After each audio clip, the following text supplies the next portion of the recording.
Olá, amigos! Sejam bem-vindos a mais um vídeo do meu canal. Eu sou Lucas Knipe. Vamos falar sobre a Fórmula 1, sobre a classificação.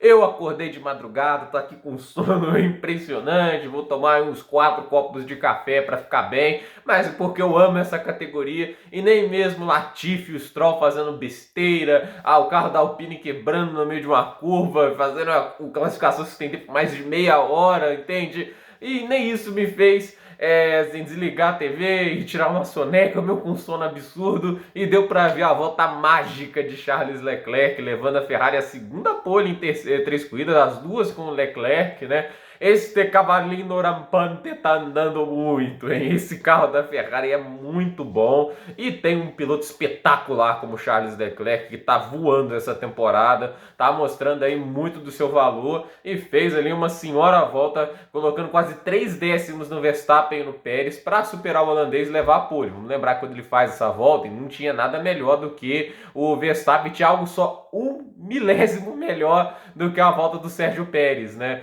O Sérgio Pérez, ele fez uma volta espetacular, mas ele acabou errando um pouquinho no terceiro setor, que foi uma parcial amarela. Pelo menos melhoraram esse negócio das parciais. Agora tem o roxo, o verde certinho, mas o fato é que o Pérez acabou cometendo algum errinho ali, ficou 1 milésimo atrás do Charles Leclerc. Então, assim, o fato é que o Pérez andou muito bem também, fez uma baita classificação. Então, assim, Leclerc larga na pole, o Verstappen em segundo, o Pérez em terceiro. E a gente vai falar depois do Sainz, que ficou apenas em nono e dificulta um pouco a vida ali do Charles Leclerc, que permite ali a Red Bull dançar um pouco as estratégias, fazer algum tipo de mudança. Isso vai ser bem interessante de a gente se analisar. É uma corrida que, ao meu ver, está bastante aberta, até porque, apesar do Leclerc ter colocado uma distância considerável na volta, na classe, assim, classificação foi sempre tudo muito apertado, no ritmo de corrida a Red Bull até conseguiu desempenhos melhores nos treinos livres, e amanhã a gente vê a verdade, amanhã às 2 horas da manhã.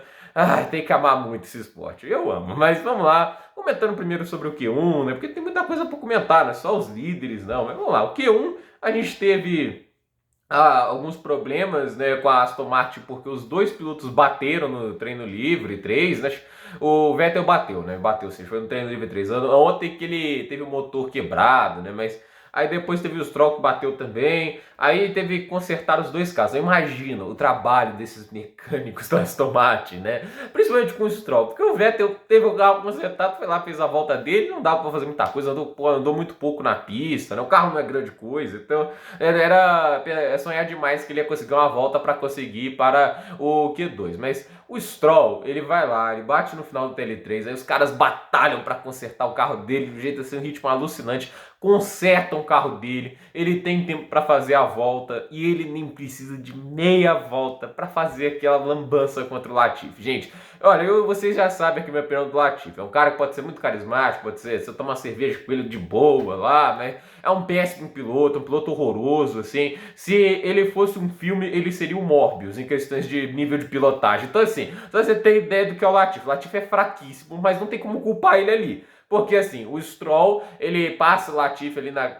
Ambos estão fazendo as voltas de instalações para fazer as voltas rápidas. Em teoria são voltas rápidas, mas estamos falando de Stroll e Latifi. Mas a questão é que o Stroll passa e tira o pé. Aí o Latifi tenta passar de novo, o Stroll vai fechar, mas numa velocidade muito baixa, bate na traseira e causa aquele acidente lá. Assim, é ridículo, recebeu 3 posições de punição, mas a gente também tem que entender, no carro do fundo do grid é impunível, porque não importa o quanto ele faça de besteira ou punição, ele vai largar em último, ele vai largar lá atrás. Então assim, não tem como assim, punição pro Stroll. Stroll, você que tá com essa Aston Martin, que é o segundo pior carro do grid, vai largar em último. Nossa, que punição enorme, né? Sinceramente, né? Óbvio que eu acho assim, seria também pesado demais tirar ele da corrida, tudo isso, aí já seria muito exagerado, mas, cara, assim, o fato é que o Stroll fez uma lambança que não é permitida, não podia ser permitido, e de levar ali pelo menos uns 5 pontinhos na carteira, porque aquilo ali é inadmissível. Numa volta de instalação, fazer o que ele fez é muito errado. Aí a questão é, eles ficaram de fora, o Latifi já ia ficar de fora mesmo, ele já tem o nome dele já escrito nas últimas filas, porque ele não tem ritmo para conseguir pro Q2, é impressionante isso. Ele fez isso uma vez ou outra na vida, mas é muito raro isso, né? Aí o Vettel fez uma voltinha, ainda foi melhor que o Latifi, né? Mesmo o Latifi lá, e ele bateu foi no final do treino, teve tempo para fazer voltas, né? E nem assim ficou à frente do Vettel, que um pouco andou no circuito, né?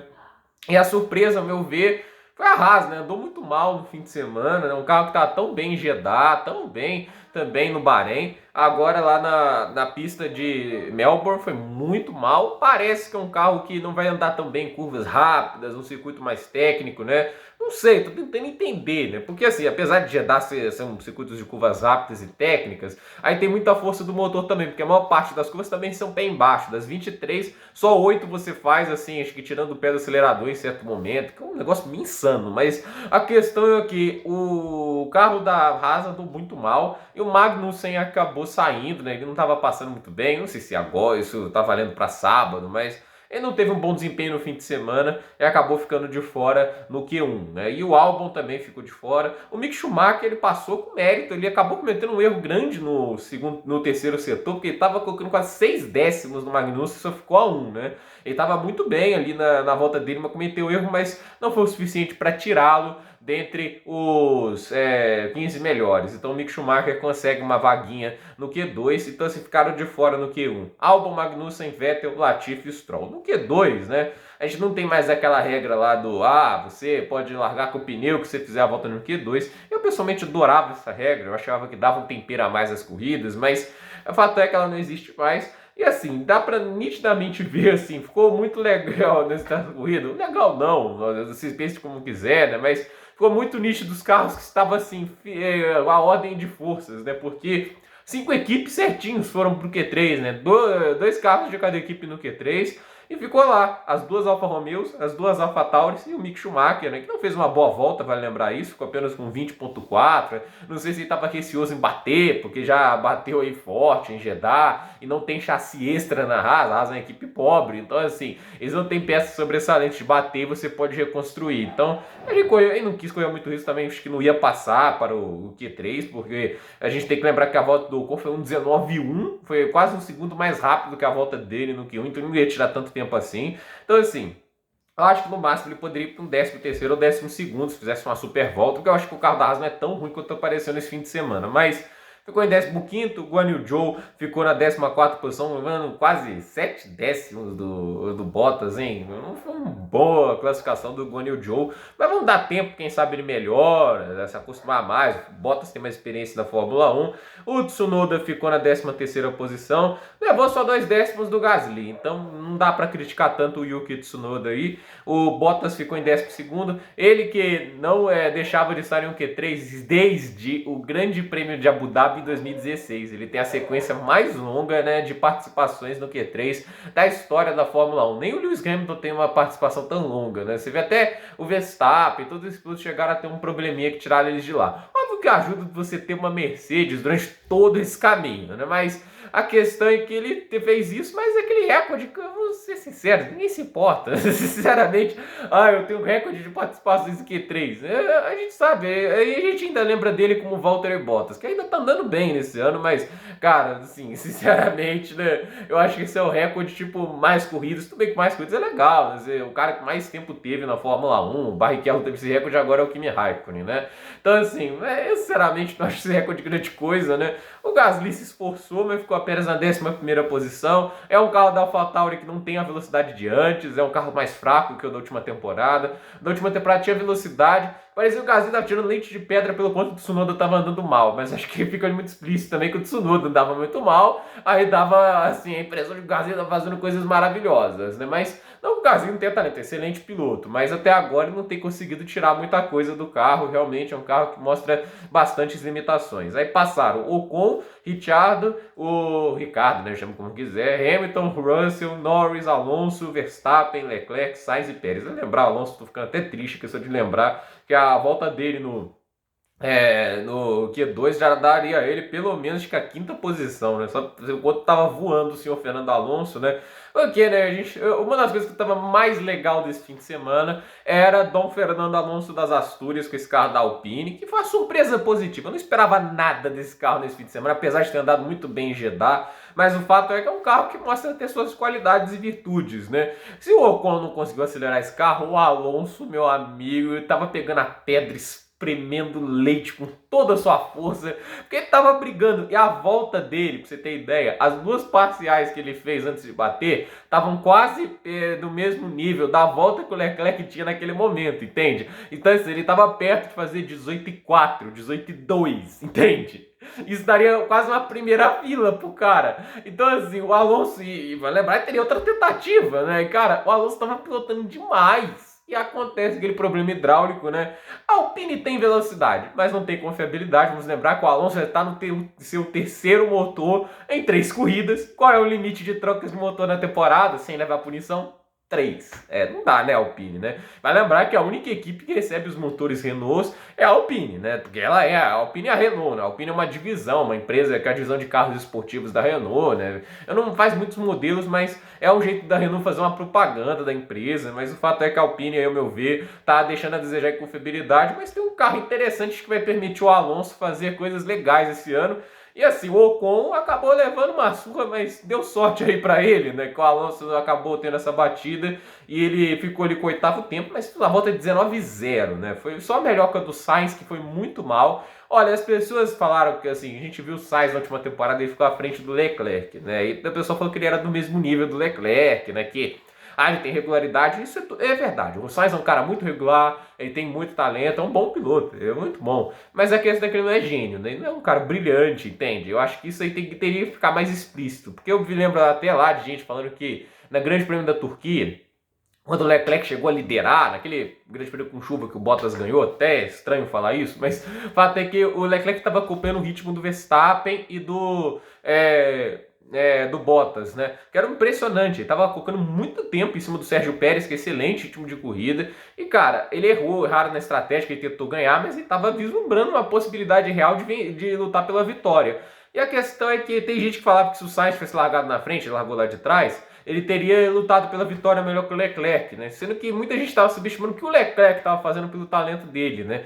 O Leclerc tem tudo, assim, eu acho que ele é tudo superior ao Sainz. A questão é que ele era irregular. E normalmente quando o carro não era muito bom, o Leclerc tentava tirar essa vantagem no braço e às vezes se afobava, cometia os seus erros, né? Agora que ele tem o carro da vida dele na mão, a gente vê que ele não está precisando cometer tantos erros assim. Ele tem um equipamento que permita ele buscar esses resultados. Ele tá mostrando mais maturidade e assim, talento por talento, o Leclerc tem mais. Essa é a verdade. E é um pouco complicado para o Sainz. Não, essa verdade é que não se espera dele também uma nona posição. Ele acabou perdendo uma volta, sacanagem ali na bandeira vermelha da batida do Alonso. Possivelmente teria ali, sei lá, o 5º, 4º tempo, né? Eu acho que não seria tão nono, mas você tem que também se virar nessas situações. Eu passava pano pro Pérez aqui, posso passar um pouquinho pro Sainz, mas nessa situação aqui, você também não tem um carro tão difícil de guiar como a Red Bull do ano passado, né?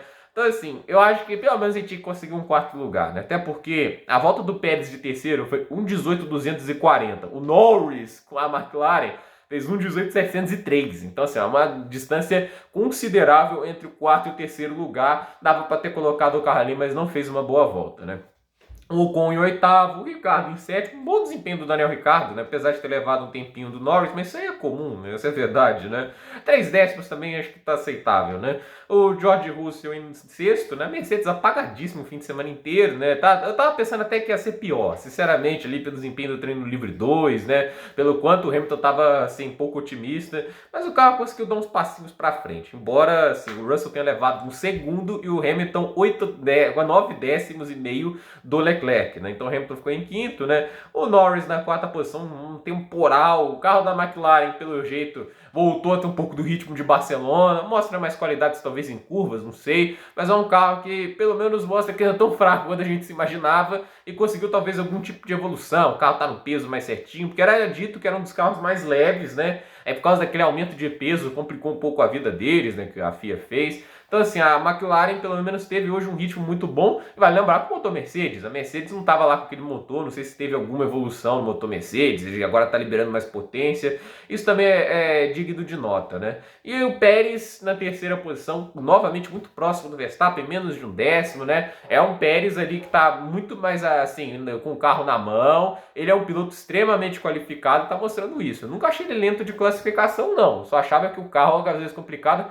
a vida dele. Não à toa que ele até conseguiu ótimas classificações no ano passado, mas é um carro difícil esse da Red Bull. Verstappen ficou na segunda posição, fez uma belíssima volta, tirou uma volta da cartola, estava o fim de semana inteiro cometendo alguns erros, sentindo assim o carro meio arisco para ele, né, que é difícil, né, o Verstappen se sentir desconfortável no carro, porque ele é um piloto excepcional, consegue se adequar bastante às situações, mas o fato é que a Ferrari tem um carro assim para uma volta impressionante e o Leclerc, uma volta, é um piloto fenomenal. Eu acho que a gente já viu isso em 2019, quando ele teve a Ferrari pela primeira vez na mão. Ele foi recordista de poles daquela temporada. Então, assim, com uma volta só, o Leclerc ele é muito brilhante e mais uma vez prova isso. Mas se o Pérez não for punido, né, pela não ser desacelerado de bandeira amarela no Q2, né, ele vai ter que lutar contra duas Red Bulls e vai ter que ver o Sainz escalando o pelotão, que é algo que eu acredito que ele vai fazer. Não é fácil ultrapassar na Austrália, mas também não é impossível, ainda mais quando o carro é bom, né? Então, fato é que assim, ele vai lutar contra duas Red Bulls, dois caras que têm ótimos ritmos de corrida, né?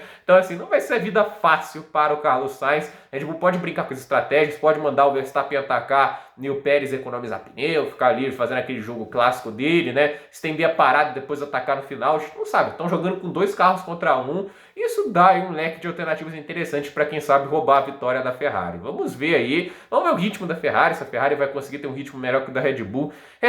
Perguntas que terão suas respostas amanhã na corrida, às 2 horas da manhã. Eu tentarei trazer o vídeo da corrida o mais cedo possível, não tem como fazer live numa situação dessa, né, gente? Então, gente, por esse vídeo é isso, dúvida nos comentários, deixe seu like, se inscreva no canal, compartilhe esse vídeo e até o próximo vídeo.